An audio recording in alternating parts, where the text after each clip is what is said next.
बिस्मिल्लाहिर्रहमानिर्रहीम। Open institute of calligraphy and fine arts Jhelum की जानिब से मैं हूं नवीद अख्तर उपल।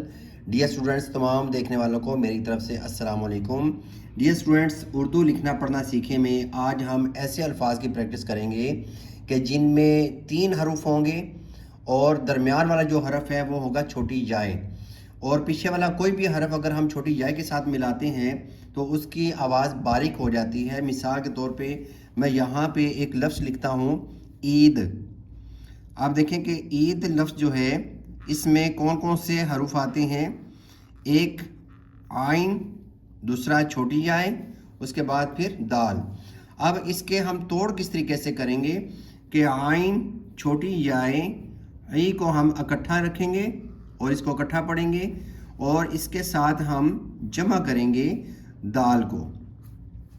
अब स्टूडेंट्स याद रखें कि अगर हम छोटी याय का इस्तेमाल करते हैं दरमियान में तो 2 नुक्ते हमने लगाए हैं, तो आपको कैसे पता चलेगा कि ये बड़ी याय है या छोटी याय है? तो वो डिपेंड करता है उस लफ्ज़ के ऊपर। जैसे ईद है, अगर मैं यहाँ पे ईद बगैर ज़ेर के भी लगाता हूँ, हर उर्दू जानने वाला इसको ईद ही पढ़ेगा। इसको ऐसा नहीं होगा कि उसको ऐद पढ़े, ठीक है? तो उसको ईद ही पढ़ेगा क्योंकि ईद हमारे एक ज़िंदगी का हिस्सा है, एक त्यौहार है जो कि हम हर साल मनाते हैं। तो उसमें यह है कि हम इसको ईद ही पढ़ते हैं।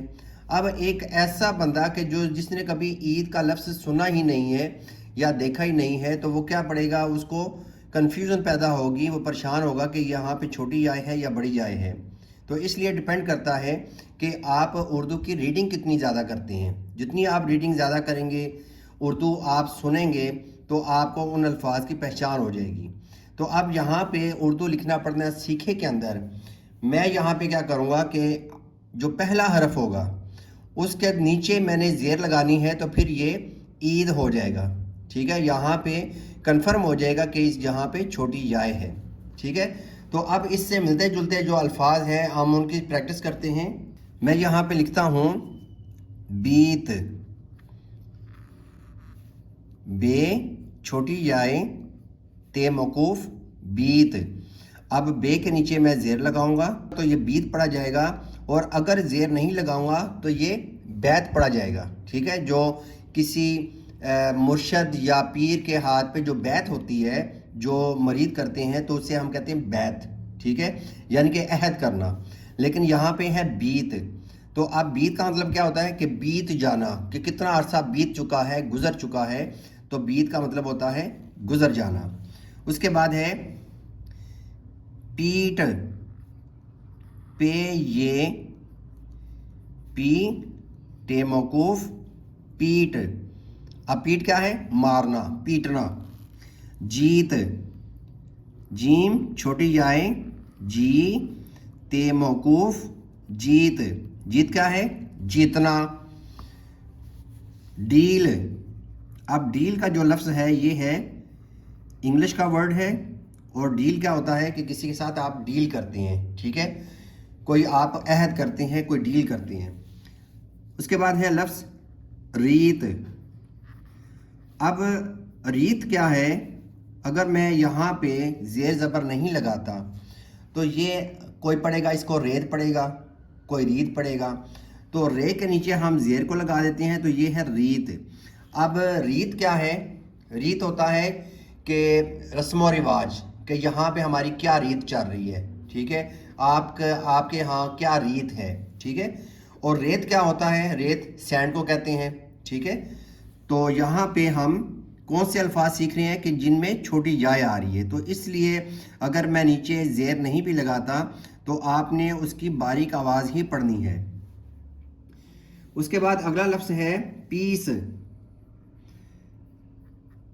ये भी इंग्लिश का एक लफ्ज़ है, पीस यानी कि टुकड़ा। उसके बाद है पीठ, पे छोटी जाए, थे मौकूफ, पीठ। पीठ बैक को कहते हैं। उसके बाद है पीर। इसके बाद अगला लफ्ज़ मैं लिखता हूँ पीर, पे ज़ेर ये पी रे मौकूफ, पीर। या दूसरे तरीके से आप इस तरीके से पढ़ सकते हैं पे छोटी आई पी रे मकूफ पीर। अब पीर ये दो इसके मानी निकलते हैं, एक तो होता है कि जो पीर मुर्शद जो पीर बने होते हैं, ठीक है, जो पीर होते हैं मुर्शद को कहते हैं, और दूसरा पीर है जो कि हम सोमवार को कहते हैं, यानी कि दिन का नाम है पीर। उसके बाद अगला लफ्ज़ है टीस। अब टीस भी जो है ये इंग्लिश ज़ुबान का लफ्ज़ है और इसका मतलब होता है किसी को परेशान करना, टीस देना। टीम, टे छोटी आई टी मीम मकूफ टीम, ये आप लोग जानते हैं कि टीम कि ये हॉकी की टीम है, क्रिकेट की टीम है, तो ये टीम लफ्ज़ है खिलाड़ियों का एक पूरा ग्रुप। उसके बाद है ईद, जैसे ईद मुबारक हम कहते हैं, हमारी जो ईद है त्यौहार है उसको कहते हैं। फिर है फे ये फी ए मकूफ फीट, यानी कि दोनों पैरों को कहते हैं फीट। उसके बाद है काफ जेर ये की लाम मकूफ कील। जी स्टूडेंट्स, माजरत के साथ मैं इसको फोकस करना भूल गया था, तो अब ये है कि ये है फे ये फी टे मकूफ फीट, ये है काफ जेर ये की लाम मकूफ कील, पे जेर ये पी रे मकूफ पीड़। अब पीड़ का मतलब क्या होता है? दर्द। तीर, ते ये ती रे मकूफ तीर। अगला लफ्ज़ हम लिखते हैं चीर। अगला लफ्ज़ है चीड़। चीड़ एक दरख्त का नाम है जो कि पहाड़ी इलाकों में पाया जाता है, बहुत इसकी ऊंचाई होती है। चीड़ के जो दरख्त होते हैं इसका फर्नीचर भी बनता है, तो वो ये है चीड़। फिर है दीर।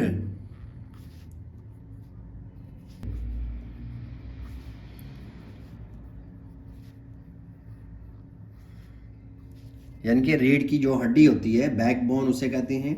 फिर है सीन,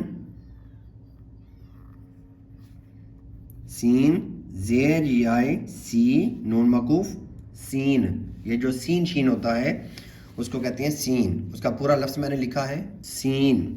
सीन के बाद हम लिखते हैं शीन।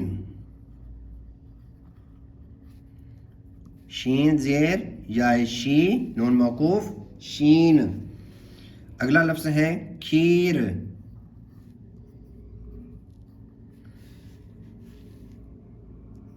मीर, नीज। अब मीर का मतलब होता है ये एक कास्ट है, ठीक है, और नीज जो है इसका मतलब होता है और, ठीक है। अगला लफ्ज़ है वीर। वीर होता है भाई को कहते हैं पंजाबी ज़ुबान में वीर। आगे है हीर, लीर।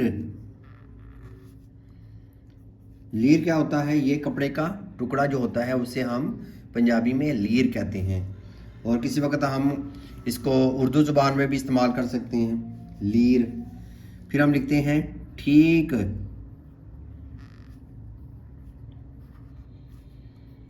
ठे छोटी याय ठी काफ मकूफ ठीक। फिर है लफ्ज़ छील। आगे है छीन।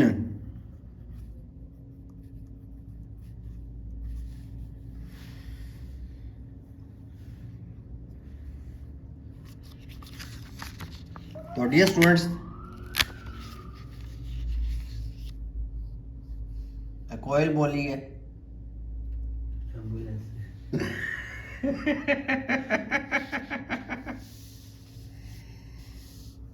अगे जाके बोली है कोई और ही है, वो भी नहीं लगती पी मैनू।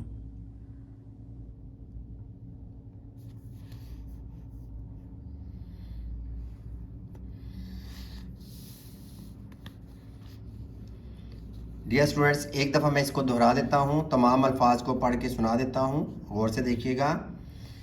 ये लिखा हुआ है बीत, पीट, जीत, डील, रीत, पीस, पीठ, पीर, टीस, टीम, ईद, फीट, कील, पीड़, तीर, चीर, चीड़, धीर, रीढ़, सीन, शीन, खीर, मीर, नीज, वीर, हीर, लीर, ठीक, छील, छीन। तो डियर स्टूडेंट्स, ये था हमारा आज का लेसन। तो इंशाल्लाह नई वीडियो के साथ मैं दोबारा हाजिर होऊंगा। इजाज़त चाहूँगा। अल्लाह हाफिज़, अस्सलामु अलैकुम।